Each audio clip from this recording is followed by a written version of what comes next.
Hello, I'm Just John, and I love Monster Hunter and Pokémon. I also love the expression of art, though I admit mine can smell like fart. I got stuck.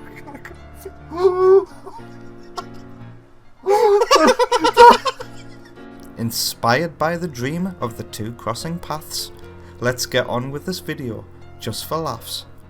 When it comes to trying new things, it can be hard to know where to begin, so I'm gonna go back to where I started and draw my first Leviathan. Royal Ludroth, originally from Try, fun to fight and looking fine. Drew it first to give this a try, but we need to go back in evolution line. Alright, so I'm not going to keep up that whole poetry thing for these time-lapse bits, but yeah, we're going to start with Ludroth instead of Royal Ludroth. I drew this one after drawing Royal Ludroth, and this is just me getting the sketch done. I ran it by a friend, and he said I should make it slightly cuter, so we're just changing some bits in the design there before I add my thick black outline. Slightly change the shape of the tail.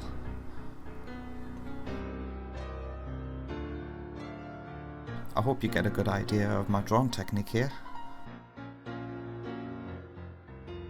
Give it better defined claws as well. Adding the shading.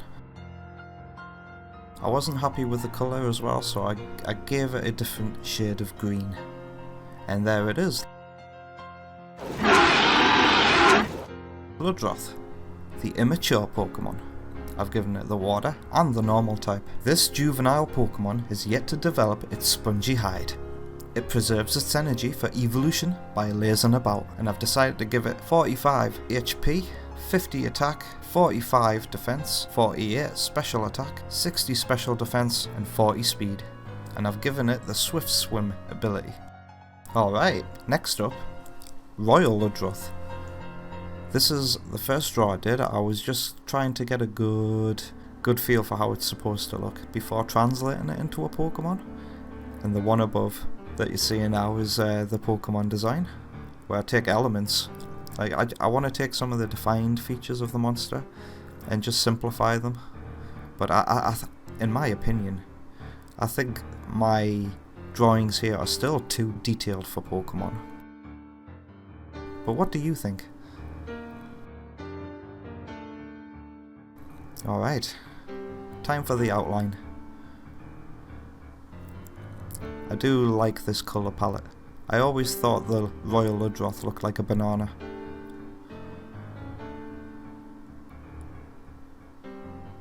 Alright, and there it is. Royal Ludroth, the sponge Pokemon, and I've given it the solo water type.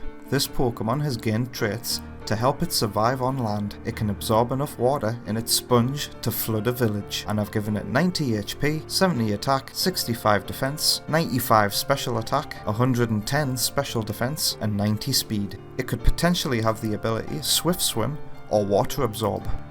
In the world of Pokemon, Ludroth will evolve into Royal Ludroth, but then I thought, what would Royal Ludroth evolve into? So I started drawing something else based on the design. I gave it a serpentine body in the shape of a letter S, and when I added the outline, I gave it more dragon-like claws.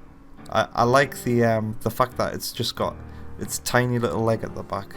I think it looks rather menacing, and I'm not gonna lie, I kinda based the face on Charizard. And there it is. Majestic Ludroth, the high pressure Pokemon, solo water type.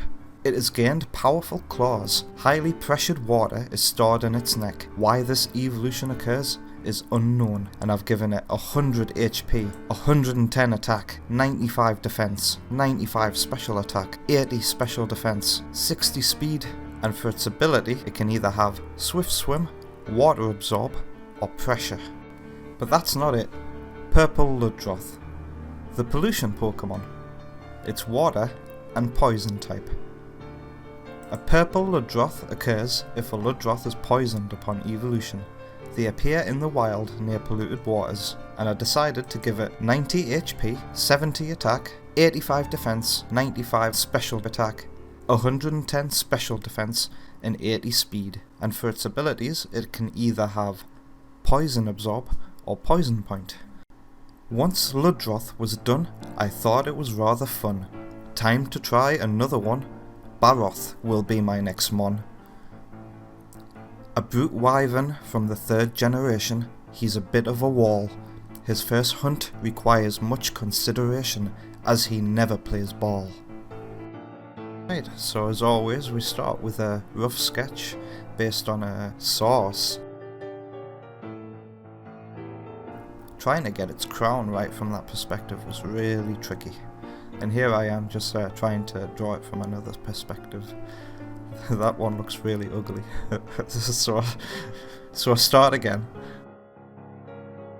I think that one looks better. Alright, time to add the outline to the main drawing. And finding a colour palette for this one was really difficult, but I think the end result is rather pleasing. It takes me a while to get it right. But here we go. And now I can add the shading with another layer. My iPad has made drawing so much easier in certain ways.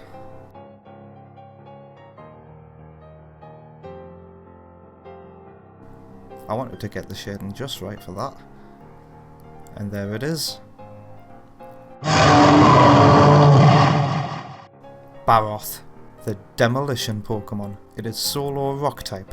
It loves to feast on Durant, using its rock-hard crown to knock down nests, and diamond-hard jaws to break their armour. I'd give it 84 HP, 100 attack, 112 defense, 43 special attack, 73 special defense, 97 speed, and the ability Mud Armour.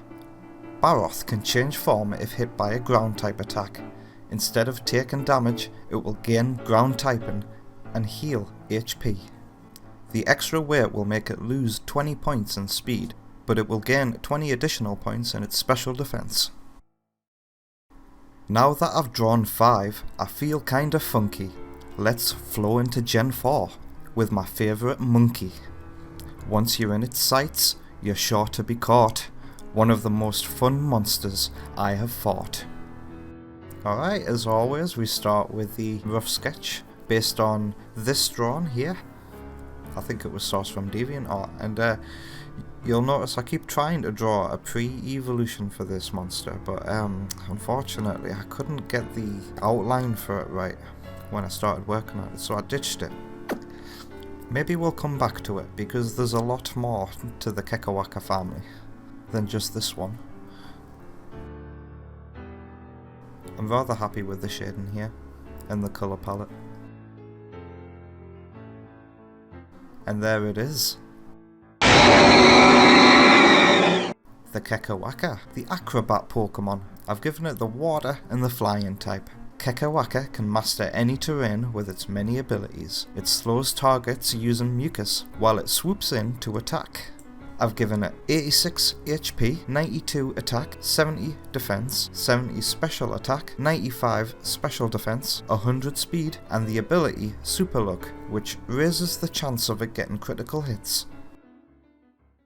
For my final monster tonight, I had a little thought. Pokemon has more types than Monster Hunter ever ought. With Psychic, Grass, Fighting, Fairy, Ghost or Dark, applying these to monsters isn't a walk in the park. So I ponder upon the Dark type and think, who would best fit? So I narrow down the candidates until inspiration hit. Cheeky, evil, a dirty fighter, I bet you're dying to know who. Are you thinking what I'm thinking? Yes, it's Yaku. As always, we start with the rough sketch version based on this render here from Monster Hunter World. I looked at pictures of Cramorant for the eyes. I still think that my sketches are too detailed here, but nonetheless, I start adding the outline, and instead of an egg, I've replaced it with a Togepi. Poor thing, look at it there. Oh god. And getting the colour for its body right was really tough, but I think I chose the right one. It kind of makes it look like a raw chicken. implied bloodstains on its wings as well. Not all dark type Pokemon look like dark things. I might be wrong. But there it is.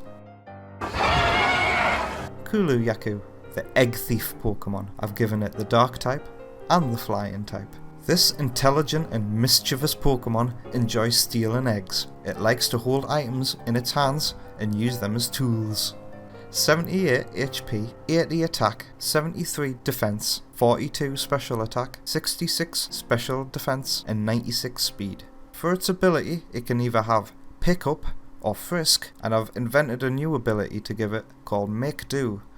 I think this would pair quite nicely with the move Fling. So that's all I have time for today. Shall we continue this another day? I hope you enjoyed watching as much as I enjoyed making. This was very fulfilling. Of that I am not faking. Tell me what you think in the comments below, whether you like it or hate it. I'd love to know. Happy Pokemon training, and good luck with your hunt.